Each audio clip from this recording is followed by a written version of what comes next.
A pergunta é: qual esporte lhe proporciona tantas emoções e emoções de todos os tipos assim, Cláudio Rezende? Boa tarde. Boa tarde a você, Damião. Boa tarde ao Simões, ao Romano, a todos que nos acompanham.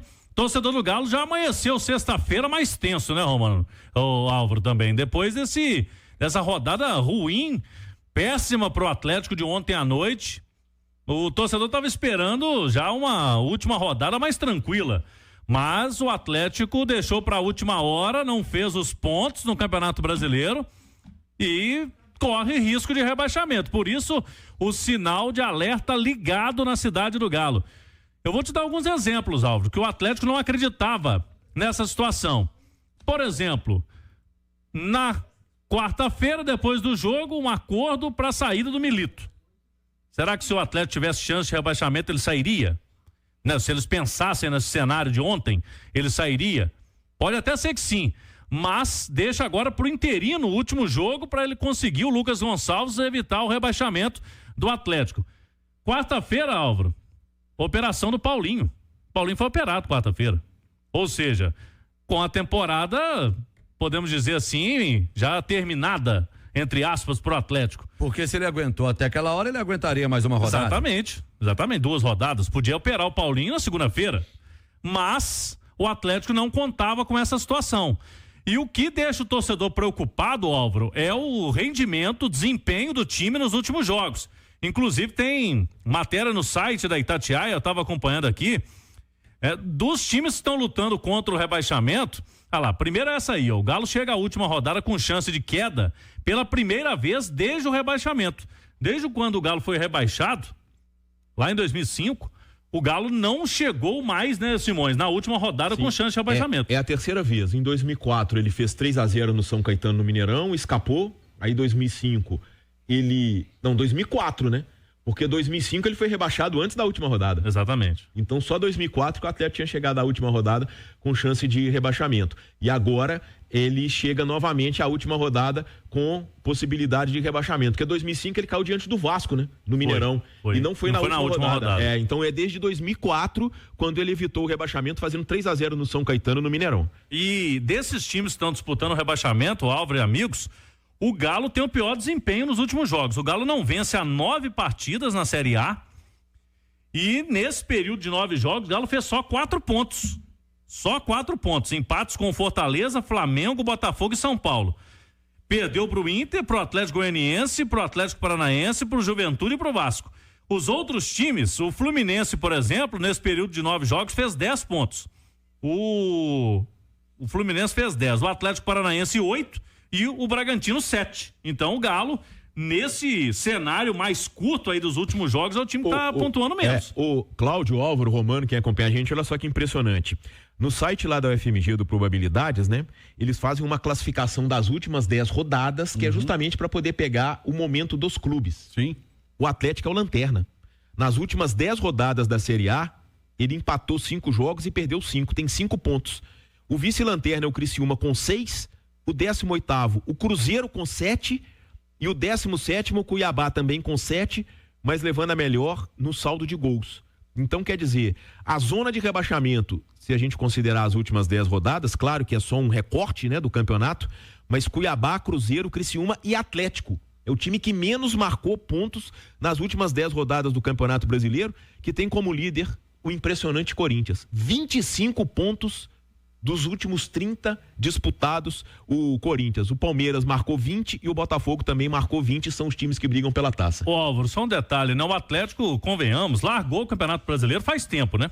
A gente sabe, o Galo faz muito tempo. Eu tava olhando ali agora, um jogo contra o Cuiabá, que eu me lembrava que o Atlético naquele jogo botou o time praticamente reserva, foi lá em agosto, porque decidiria uma vaga contra o São Lourenço, nas oitavas de final da Copa Libertadores. E aí o Milito naquele jogo colocou um time praticamente reserva, o Galo empatou em casa com o Cuiabá. De lá pra cá começaram os mata-mata e o Galo sempre poupando o time. E ninguém tava esperando chegar nessa última rodada nessa situação, mas o Campeonato Brasileiro é muito equilibrado, né? E eu conversava com algumas pessoas do meio do futebol essa semana, me falaram o seguinte: você pode até abandonar o Campeonato Brasileiro, mas antes faz os 45 pontos que o Galo não fez. E um detalhe, o Atlético 9 jogos sem vencer, né? O Bragantino estava 12 sem vencer e venceu ontem. Agora tem um outro detalhe, o Simões e Emerson Romano. O Atlético abandonou o Campeonato Brasileiro por causa das duas competições, Copa do Brasil e Libertadores. Tá, tudo bem, ok, eu também faria. Com o time, por que faria? Com o time reserva do Atlético, com o time mesclado que o Atlético colocou em campo, o Atlético não poderia perder jogos como ele perdeu, não, mãe. Isso aí é dentro da previsão. Não tem quem previr um trem desse, não, ué. Haja treinador que consiga prevenir um trem desse, pra diretoria, fala, pô, mas vocês não ganham com esses caras que a gente tá colocando em campo. Qual que era o time alternativo que o Atlético colocava em campo para poder perder em Belo Horizonte, por exemplo? Juventude. Para perder pro Juventude. Qual que é o time alternativo do Atlético? Colocar o time júnior do Atlético. O Atlético tinha que lutar para ganhar o jogo, pô. Eu me lembro aqui de 2 jogos, Romano, recentes do Atlético. Perdeu pro Atlético Goianiense no finalzinho. Sim. Um time que era o último colocado, era um time reserva, mas era um time que poderia ganhar do Atlético Goianiense. E perdeu pro Juventude também no último lance do jogo, praticamente. Então, os pontos que foram fazendo falta. 2 jogos que o Galo recentemente colocou reservas, mas poderia ter resultado melhores. Eu acho sabe que faltou? Faltou alguém de chegar e dar um tapa na mesa. Um tapa na mesa, sabe pra quê? Para esses caras entenderem que com esse time alternativo que o Atlético tinha, que o Atlético estava colocando em campo, preservando o principal para a Copa Libertadores e para a Copa do Brasil, com esse time alternativo, o Atlético já tinha que ter garantido vaga na Copa Libertadores do próximo ano. O Atlético tinha que ter garantido vaga na Copa Libertadores, não é fugir de rebaixamento, não. Não é lutar por Sul-Americana na última rodada. Pelo amor de Deus, o Atlético perdeu pro Juventude, perdeu pro Atlético Goianiense. E olha o time que o Atlético colocou. Fala aí o time que jogou contra o Atlético Goianiense. Você consegue levantar-se de última hora, ô Rezende? Vou pegar aqui. O time que jogou, por exemplo, contra o Atlético Goianiense. Mas é só você fazer a seguinte conta, e o Cláudio pode me ajudar. Dos times que estão no Z4, o Atlético só ganhou do Bragantino. Gabriel Delfim, Saravia, Igor Rabelo, Bruno Fux e Rubens, depois Arana. Fausto Vera, Paulo Vitor, depois Otávio, Bernard, depois Palácios e Alisson. Vargas, depois Aratio e Davidson, depois Allan Kardec. E aí você vai falar que um time desse aí é alternativo, que você abandonou completamente o campeonato, que você tá correndo risco? Eu não tô correndo risco com um time desse não, hein? Esses caras é que tem que resolver o que eles querem da vida. Se esses caras vão jogar ou não. Porque o que fizeram foi brincadeira. Esse que você falou foi para qual jogo? Contra o Atlético Goiás lá em Goiânia. Jogou fora de casa. Agora vamos pegar um que jogou dentro de casa aqui. Vamos lembrar o Juventude agora que tomou a virada.